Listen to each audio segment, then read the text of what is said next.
Bismillahirrahmanirrahim. Assalamualaikum warahmatullahi wabarakatuh. Waalaikumsalam warahmatullahi wabarakatuh. Bismillah. Alhamdulillahilladzi ja'alana minas shalihin wa afhamana min ulumil ulama'il rasikhin.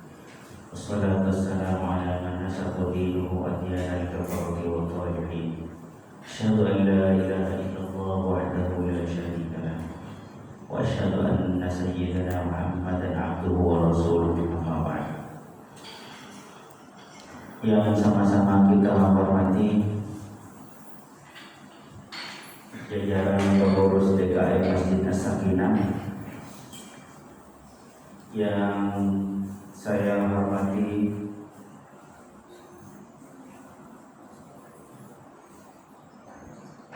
sesepuh dari Gereja Sakinah, Perumahan Gereja Sakinah 2, Al-Ustaz Dr. Andes Bahrain Suryantara. Alhamdulillah beliau bersama kita. Tak lupa pula seluruh warga Gereja Sakinah 2 yang mohon maaf saya tidak bisa menyebutkan satu persatu, tapi kalau disuruh nyebutin sih bisa. Pak Haji Azam, Pak Tri, Pak Farid, Pak Sigit Junior, Pak Opi selaku DKM, Ustaz Arif Ketua DKM, Pak Untung, Pak Eka, Pak Nani, Ustaz Halim, dan remaja-remaja Masjid Sakinah, Aji dan Saudara Rus. Alhamdulillah pada kesempatan ini kita dipertemukan kembali oleh Allah Subhanahu wa Ta'ala. Kita yakin hanya atas izin Allah lah kita bisa berkumpul di tempat di masjid yang mulia ini. Saya yakin-yakinnya. Kenapa? Karena jika Allah tidak mengizinkan, maka tidak akan terjadi. Jadi patutlah kiranya kita bersyukur kepada Allah Subhanahu wa Ta'ala.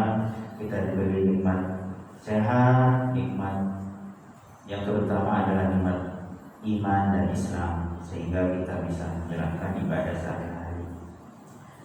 Kedua kalinya selawat berserta salam mudah-mudahan tetap tercurah keharibaan junjungan kita Nabi Muhammad SAW,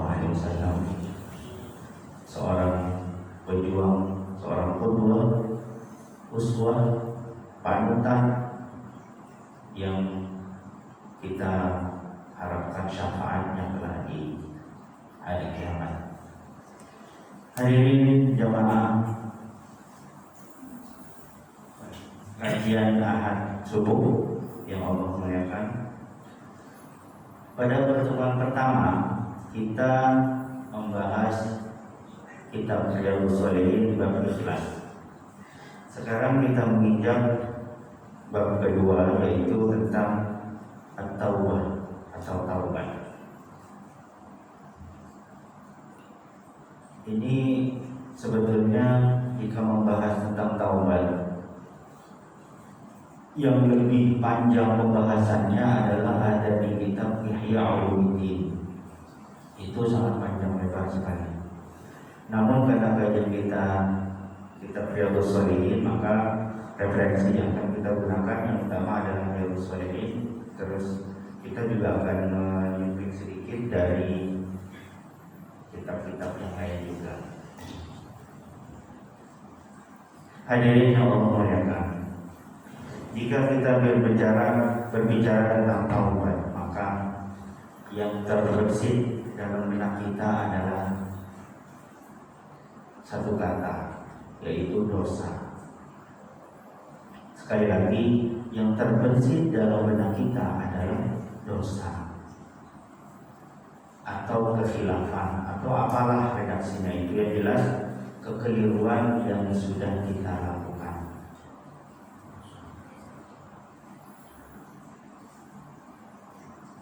Tidak ada manusia yang tidak punya dosa, tidak ada manusia yang tidak punya salah, karena memang al-insanu mahallul khata' wal isyan. Jadi memang manusia itu tempatnya salah dan lupa. Kemudian ditegaskan kembali oleh hadis Nabi yang berbunyi kullu bni Adam khata'un wa khairul khata'ina at-tawwabun. Jadi memang setiap anak Adam atau manusia itu memang berpotensi bersalah seperti itu. Mulai dari zaman Nabi Adam, kalau Ustaz Abang sering menyampaikan, mulai dari zaman Nabi Adam sampai orang terakhir meninggal, itu tidak ada yang lepas dari dosa, kecuali yang dimaksud atau dipelihara dari dosa. Dan itu pun secara manusiawi pernah salah, tapi langsung dihapus kesalahannya. Maka itu maksud atau terpelihara dari dosa seperti itu. Bukan manusia namanya kalau tidak punya dosa, karena manusia yang diciptakan berpotensi dua hal, bisa baik dan bisa buruk. Kalau yang selalu buruk, syaitan, iblis. Kalau yang selalu baik, malaikat. Tapi yang bisa dua-duanya adalah manusia. Sesempurna apapun penciptaan manusia, ini perlu saja. Sesempurna apapun penciptaan manusia, seperti sebagaimana disebutkan dalam surat At-Tin, wat-tini waz-zaituni wa turi sinin wa hadzal baladi al-amin. Laqad khalaqnal insana fi ahsani taqwim, tsumma radadnahu asfala safilin. Jadi manusia tipenya memang sempurna, tapi pada suatu saat dia akan jatuh asfala safilin, kepada titik terendah. Bahkan dalam ayat yang lain, belum awal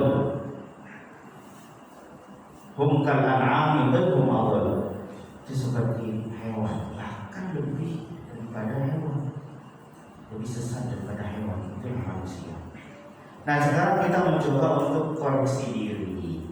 Sebelum masuk ke apa itu taubat dan sebagainya, kita koreksi diri. Pernah nggak kita melakukan dosa atau kesalahan? Karena dosa ada dua, ada dosa besar, ada dosa kecil. Seperti dalam Ihya itu disebutkan. Dan kecil. Oke lah, kita selamat dari melakukan dosa besar. Seperti dalam hadis disebutkan ada 9 yang termasuk dosa besar.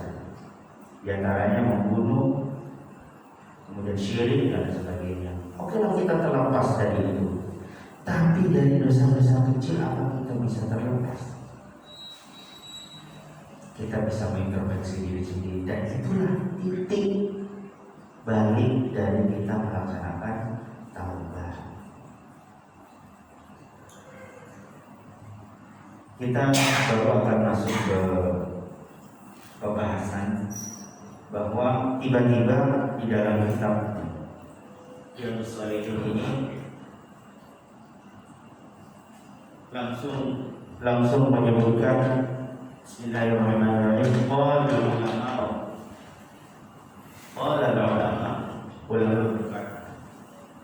Ulama berkata, at-taubatu wajibatun min kulli dzambin. Jadi taubat itu wajib dari semua dan setiap dosa. Langsung tiba-tiba seperti itu kalimatnya. Fa in kanatil ma'siyatu bainal 'abdi wa bainal Allah ta'ala la tata'allaqu bihaqqi adamiyyin.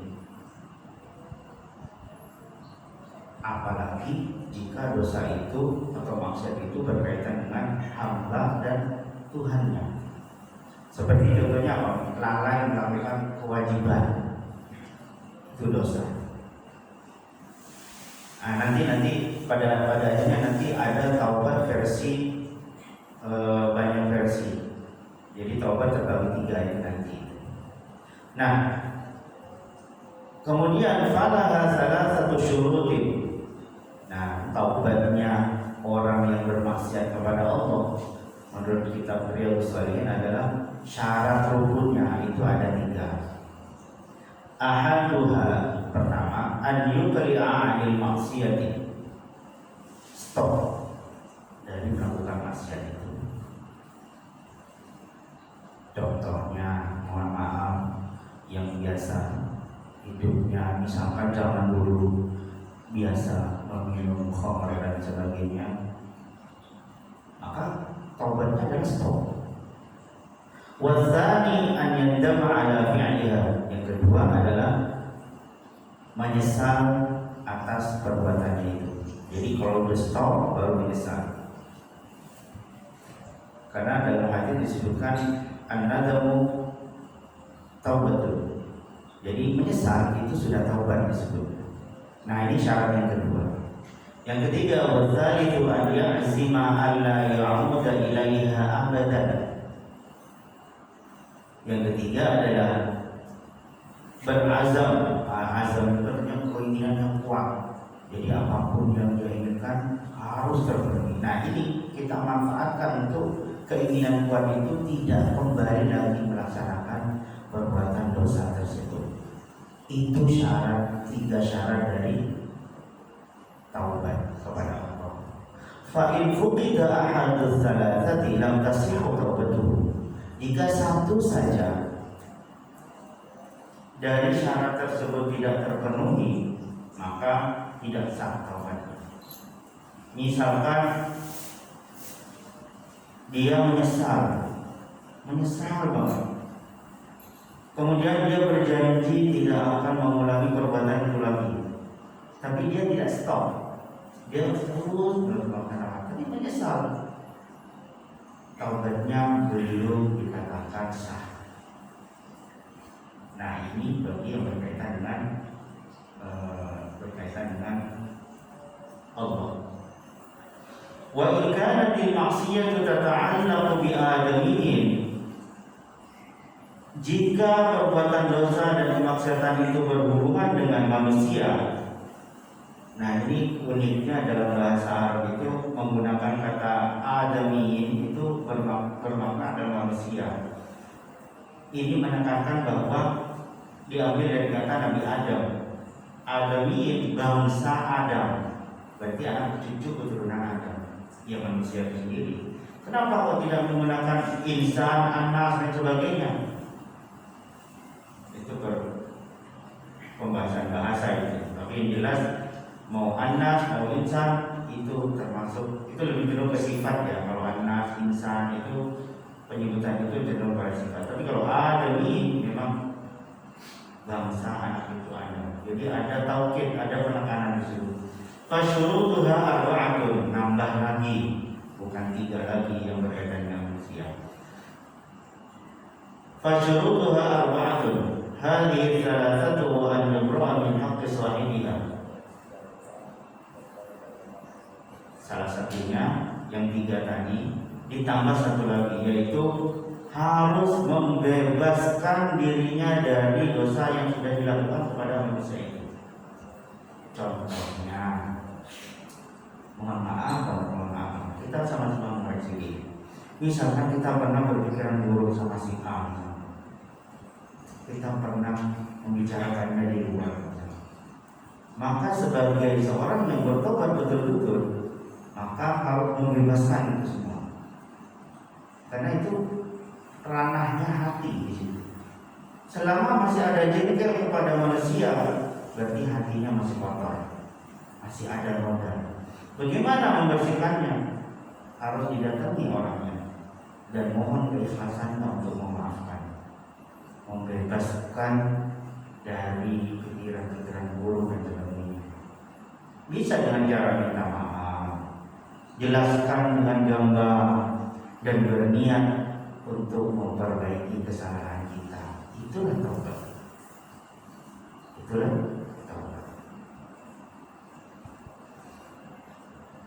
Kemudian dilanjutkan lagi, fa in kana malan aw nahwahu raddahu ilaihi.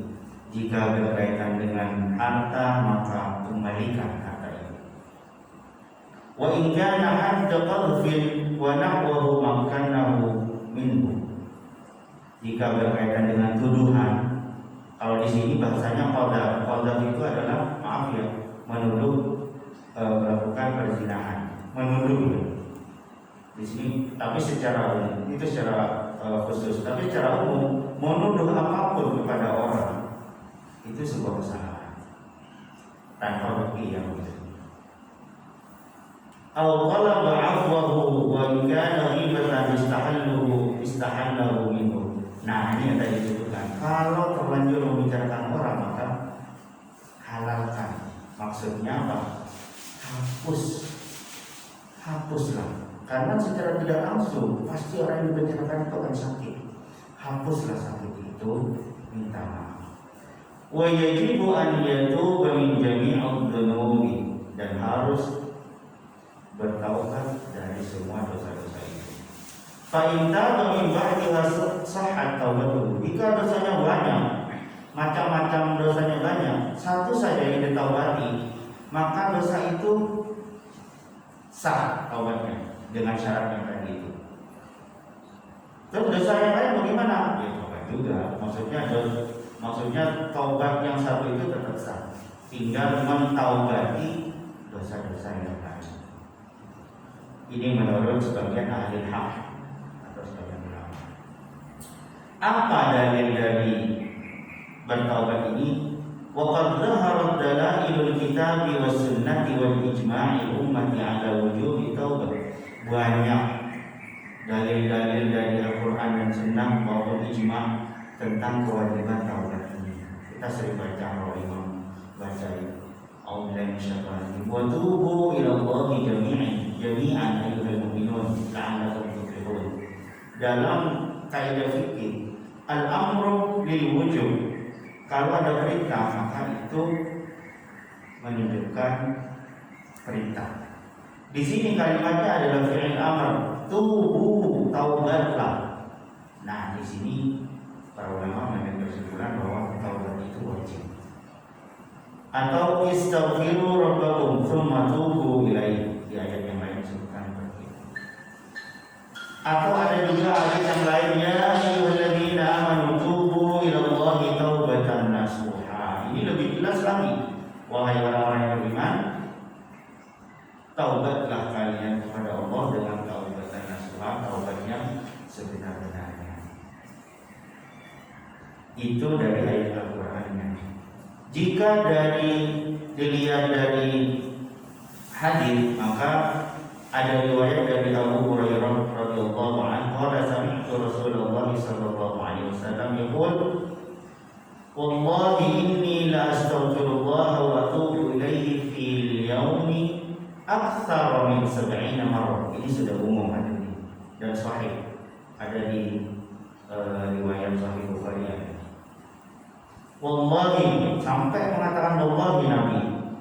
Ini udah wallahi, ini pula lam taukid, jadi ada 3 taukid di situ. Kalau 3-3-nya berkumpul sudah tidak ada penolakan lagi. Wallahi harfu qasam atau sumpah, ini sesungguhnya aku la astaghfirullah, betul-betul benar-benar meminta ampun kepada Allah. Wa atubu ilaihi, dan aku bertaubat kepadanya. Fil yaum, dalam sehari semalam, aktsar min 70 marrah, lebih dari 90 kali. 70 kali, lebih dari 70 kali. Itu seorang nabi yang maksum, yang terpelihara dari dosa, tapi istighfarnya mengalahkan kita yang biasa-biasa saja. Kalau kita jujur, kita berapa kali membaca istighfar? Kalau habis sholat, astagfirullahaladzim, astagfirullahaladzim 3 kali. 3 kali 5, 15. Selebihnya tidak.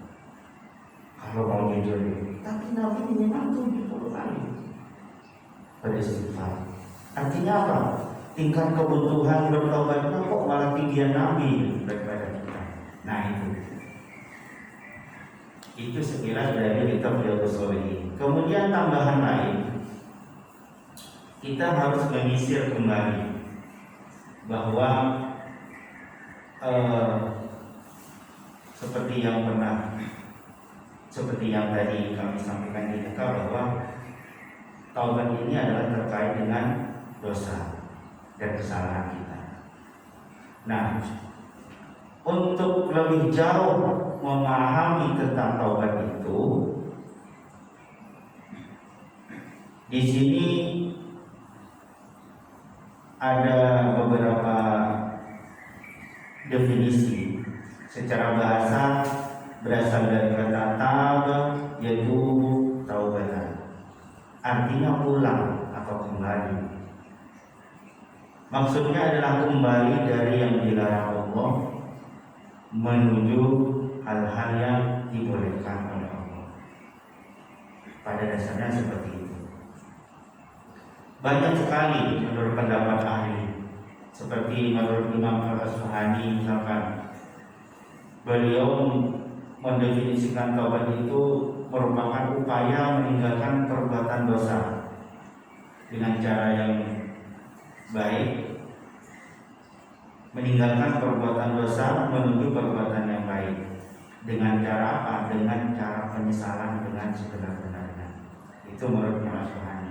Kemudian menurut yang lain juga, menurut Imam Jalaluddin, taubat adalah kembalinya seorang hamba dari perbuatan tercela menuju perbuatan terpuji. Intinya sama saja. Menurut Ibnu Taimiyah juga memberikan definisi, taubat adalah menarik diri dari sesuatu keburukan dan kembali kepada suatu tindakan yang dapat membawa seseorang menuju kepada Allah Subhanahu wa taala. Nah, pada intinya semua para ulama memberikan definisi bahwa taubat itu kembali ke jalan yang benar, seperti itu. Nah, khusus untuk Imam Al-Ghazali dalam kitab Ihya-nya, menyambung dari penjelasan kitab Riyadhus Shalihin ini, bahwa taubat itu dibagi menjadi 3 macam. Yang pertama namanya taubat. Ternyata taubat itu tingkatan paling standar ya, yaitu kembali dari kemaksiatan menuju ketaatan, namanya taubat. Kemudian yang kedua diistilahkan dengan firar atau lari dari kemaksiatan menuju ketaatan, dari yang baik menuju ke yang lebih baik, jadi bersegera, itu firar. Yang ketiga namanya inabah. Jadi kalau ada kata inabah dalam Al-Quran atau lain sebagainya, itu artinya taubat yang dilakukan berulang kali, sekalipun dia tidak berbuat dosa dalam sehari itu. Inabah inilah yang termasuk yang dilakukan oleh Nabi Muhammad SAW. Jadi kalau kita merasa tidak berdosa, jangan-jangan itulah dosa yang kita lakukan. Sekali lagi, jika kita tidak merasa berdosa, jangan-jangan itulah dosa kita dan harus buru-buru bertaubat. Kemudian Al-Imam Dzunun Al-Misri membagi taubat menjadi 2 macam. Yang satu taubatnya orang awam, yang kedua taubatnya orang khawas atau orang khusus. Bagaimana taubatnya orang awam itu? Taubatnya orang awam, taubat yang dilakukan dari dosa-dosa yang tampak, yang kelihatan dan nyata. Tapi taubatnya orang khawas adalah berusaha ikhlas dalam setiap amal dan perbuatannya. Nah, kita bisa menimbang-nimbang sebetulnya, sudah ikhlaskah setiap perbuatan yang kita lakukan, baik berkaitan dengan Allah maupun berkaitan dengan manusia, baik yang berkaitan dengan ibadah kepada Allah atau muamalah dengan manusia, apakah sudah ikhlas? Apakah sudah bersih banget? Jangan-jangan ada perbuatan yang sikap kita yang hanya ingin dilihat orang, hanya ingin dipuji orang, hanya ingin dilihat orang. Itu juga termasuk dosa. Bahkan ria itu syirik asghar, syirik kecil, dan itu termasuk syirik. Tapi syirik kecil, ria itu saking bahayanya sampai Nabi masih nyayur, ini yang saya dikhawatirkan dari umatku. Apa namanya dikhawatirkan? Syirik kecil, yaitu ria. Nah, walaupun begitu, Allah itu Maha penerima taubat. Sekali lagi, Allah Maha penerima taubat. Sebesar apapun dosa yang kita lakukan, jika kita bertaubat dan meminta ampun kepada Allah, maka yakinlah Allah akan mengampuni. Dan Allah menyediakan amal-amal ibadah yang banyak untuk menggantikan dari perbuatan maksiat yang kita lakukan. Contohnya, sholat antara sholat satu dan sholat yang lain itu menjadi penggugur dosa kita. Kita melakukan sholat zuhur, kemudian kita menunggu sampai sholat asar. Kita melakukan sholat zuhur, kemudian sholat asar. Di antara sholat zuhur dan sholat asar itu menjadi penggugur dosa kita selama kita tidak melakukan dosa. Artinya dosa yang dulu itu bisa menjadi sedikit demi sedikit. Walhasil, kalau sholat 5 waktu kita kerjakan, itu seperti orang, kata Nabi, seperti orang yang mandi setiap hari 5 kali, sehari 5 kali. Insya Allah bersih. Kalau menurut Imam Ghazali, kaca hati itu ibarat kaca. Jadi kalau nggak dibersihkan, dia akan berkarat karena banyak debu menempel. Kalau setiap hari dibersihkan, tazkiyatun nafs dengan sholat, dengan ibadah yang lain, dengan zikir, maka itu juga bentuk taubat dan bisa menjernihkan hati. Hadirin jamaah sholat subuh yang Allah muliakan, terakhir dalam kitab Riyadhus Shalihin, dalam sebuah hadis yang panjang, kita pernah dengar cerita sebetulnya tentang seseorang yang melakukan dosa besar, yaitu pembunuhan. Ini ternyata ada di sini, ada di Riyadhus Shalihin. Hadisnya panjang. Bagaimana ceritanya? Ceritanya itu ada seorang yang melakukan dosa pembunuhan 99 kali itu. Kemudian si orang itu tiba-tiba merasa sudah jenuh dengan hidupnya. Dia datang kepada pendeta mengadukan kesalahannya, apakah dia bisa masih diterima taubatnya. Kata pendeta itu, waduh, kamu dosanya udah banyak, gak diterima. Oh, kalau gitu udah sekalian saya bunuh aja. Jadi genap 100. Kemudian datang ke seorang alim, kemudian mengadukan dengan hal yang sama. Seorang alim itu menjawab, jangankan 100, lebih dari 100 pun kalau engkau bertaubat, Allah akan menerima taubatnya. Langsung dia menyesal. Lalu apa yang harus aku lakukan? Yang kamu lakukan adalah silahkan kamu pergi ke, kalau dalam riwayat sini, ke Mekah. Silakan menuju Mekah dan bertaubatlah di sana. Ternyata dia melakukan betul. Nah, ternyata di tengah perjalanan belum sampai arah tujuan, dia sudah meninggal. Si orang tersebut meninggal. Tadinya saya pikir memang cerita ini beredar di masyarakat, tapi ternyata Nabi yang menceritakan itu di sini. Lalu ini menjadi perebutan antara malaikat yang tugasnya menyiksa dan malaikat yang pembawa rahmat. Lalu bagaimana ini solusinya? Kata malaikat yang menyiksa, ini bagian saya. Buktinya dia tidak sampai ke tempat tujuan, maka dia akan saya siksa. Kata malaikat rahmat, jangan dulu, dia kan sudah bertaubat, tapi belum sampai tujuan, tapi sudah bertaubat. Nah, tiba-tiba Allah mengirim utusan malaikat berbentuk manusia memberikan solusi, yaitu dengan cara coba ukur jarak dari tempat dia meninggal menuju tujuannya. Kalau lebih dekat ke tempat tujuannya, maka dia bagiannya malaikat pembawa rahmat. Tapi jika masih jauh tujuannya dan lebih dekat dengan tempat dia berasal memulai taubatnya, maka dia bagiannya malaikat pembawa siksa. setelah diukur ternyata lebih dekat kepada tempat tujuan dia bertaubat. Nah, kemudian di sini dalam sebuah riwayat disebutkan bahwa jarak dari dia meninggal menuju ke tempat dia ingin bertaubat itu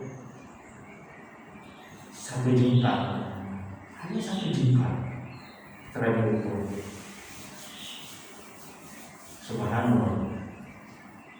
Dan disebutkan juga di bawahnya bahwa ternyata malaikat tadi itu yang diutus Allah dalam bentuk manusia itu memang sudah diperintahkan Allah, dan di balik itu dalam sebuah riwayat Allah mendekatkan, jadi mengurangi jarak antara dia meninggal dengan tempat tujuan dia, jadi dikurangi. Sedangkan jarak dia meninggal dengan awal dia bertobat itu dijauhkan. Tafsir hadisnya adalah bahwa Allah sangat senang kepada orang yang bertaubat. Sekali lagi, Allah sangat senang. Ya ibaratnya seorang anak dari orang tuanya kemudian pulang ke orang tuanya. Saya ingat dulu Ustaz Abah pernah cerita, kalau kita lebaran pulang ini senang banget, senang. Dan meninggal itu salah satunya kan namanya pulang. Pulang tuh senang banget. Tapi kalau amalnya banyak, kayak gitu kan. Nah, ini langkah sebelum meninggal bertaubat saja Allah sudah sangat senang. Dalam Al-Quran, Innallaha yuhibbut tawwabina wa yuhibbul mutatahhirin. Allah cinta, Allah senang kepada orang-orang yang bertaubat dan kepada orang-orang yang membersihkan diri. Jadi itu yang dapat kami sampaikan dari kajian kitab Riyadhus Shalihin ini. Memang hadisnya banyak dan sangat panjang. Jadi cerita tentang orang bertaubat tadi itu panjang sekali. Masih ada 4 atau 5 hadis yang panjang sekali. Nah, kami ambil cerita tadi sebagai gambaran bahwa Allah, yakinlah Allah senang dengan orang yang membersihkan diri, kembali kepada aturan Allah, syariat Allah. Allah sangat senang dan tidak ada salahnya, bukan tidak ada salahnya ya. Menurut kalangan ulama-ulama dalam kitab Risalatul Qusyairiyah, kitab tasawuf itu, kalau orang soleh bertaubat atau nabi bertaubat itu memang tidak ada punya dosa, tapi taubatnya mereka adalah taubat dari lalai mengingat Allah. Sekali lagi, taubat dari lalai mengingat Allah, karena perintahnya adalah urguni atau apa? Ingatlah kepada Allah. Dia mau ala dinuhi dan sebagainya, disuruh mengingat Allah. Tapi satu detik kita lalai mengingat Allah, itu dosa. Menurut ulama khawasnya, itu sudah dosa dunia. Kita sudah tidak melakukan perintah Allah, makanya di situ bertaubat. Tapi ini taubat kelasnya orang-orang itulah ulama khawas. Jadi bolehlah kita merasa tidak punya dosa, tapi ingat, celah sedikit apapun itu pasti ada, termasuk lalai dari mengingat Allah Subhanahu wa taala. Ya, kita mengukur diri lah, makom kita di mana, tempat kita di mana. Kalau kita masih awam, maka taubat kita adalah dengan cara orang awam seperti yang sudah syarat dan rukunnya sudah kita dengarkan bersama. Baik, itu saja yang dapat disampaikan. Kalau ada pertanyaan atau mau diskusi, silakan.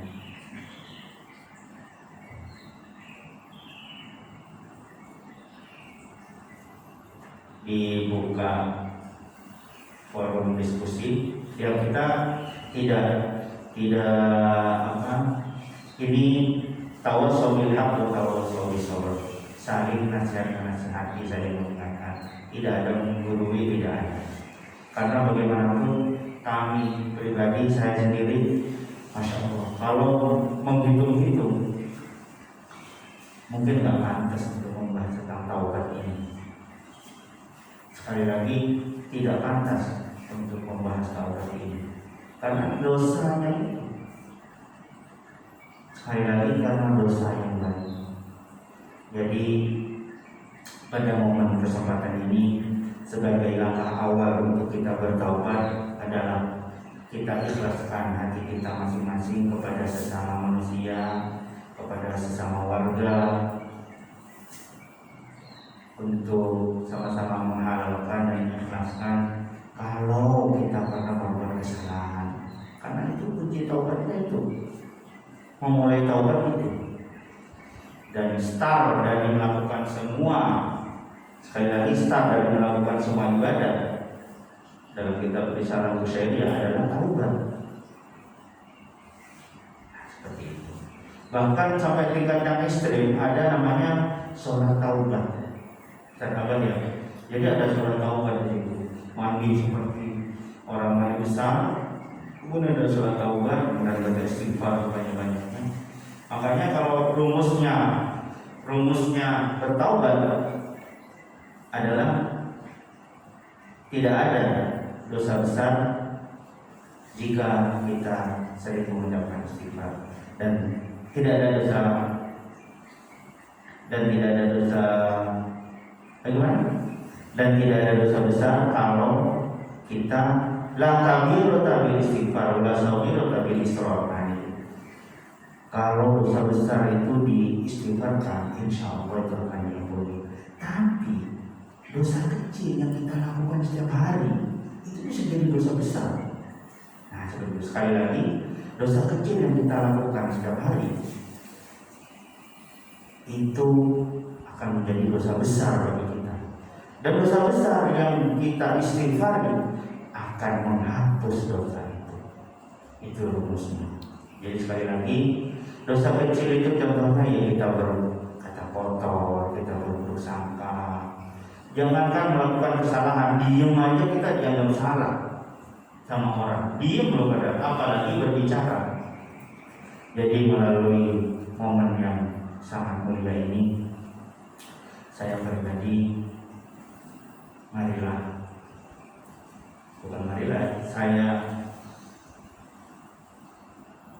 kita praktekkan langsung taubat itu dengan memulai untuk membuka hati kita masing-masing, mengikhlaskan setiap kesalahan dan dosa yang pernah kita perbuat kepada orang lain. Sekali lagi, saya pribadi mohon maaf, mohon diikhlaskan kesalahan dan dosa-dosa yang pernah diperbuat. Untuk apa? Untuk selanjutnya kita bisa dengan ikhlas, dengan ringan untuk melakukan ibadah-ibadah yang lain. Silakan kalau ada pertanyaan. Pak Oki, silakan. Saya sering berjanji sama Pak Oki, tapi satu dan lain hal, ya nggak jadi lagi. Itu kalau emang disengaja dan tanpa minta maaf, itu bisa jadi dosa loh. Bisa jadi dosa. Makanya mohon maaf Pak Oki, mohon maaf, minta maaf.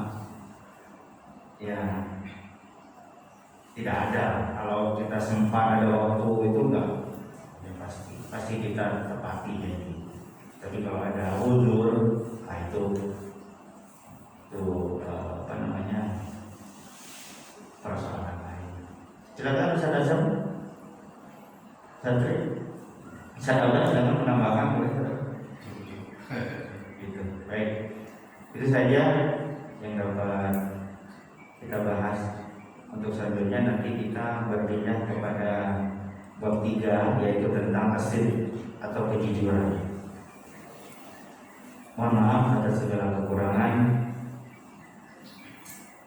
Mudah-mudahan kita bisa bertemu lagi di kesempatan yang akan datang dengan pembahasan kitab Riyadhus Shalihin. Mudah-mudahan kita berdoa kepada Allah, kita bisa istiqomah ya Ustaz Arif ya, kita istiqomah dalam menyerukan kebaikan-kebaikan, menyerukan kedamaian-kedamaian, paling tidak di lingkungan komplek kita. Mohon maaf atas segala kekurangan. Terima kasih atas segala perhatian. Wallahul muwaffiq ila aqwamit thoriq. Wassalamualaikum warahmatullahi wabarakatuh. Waalaikumsalam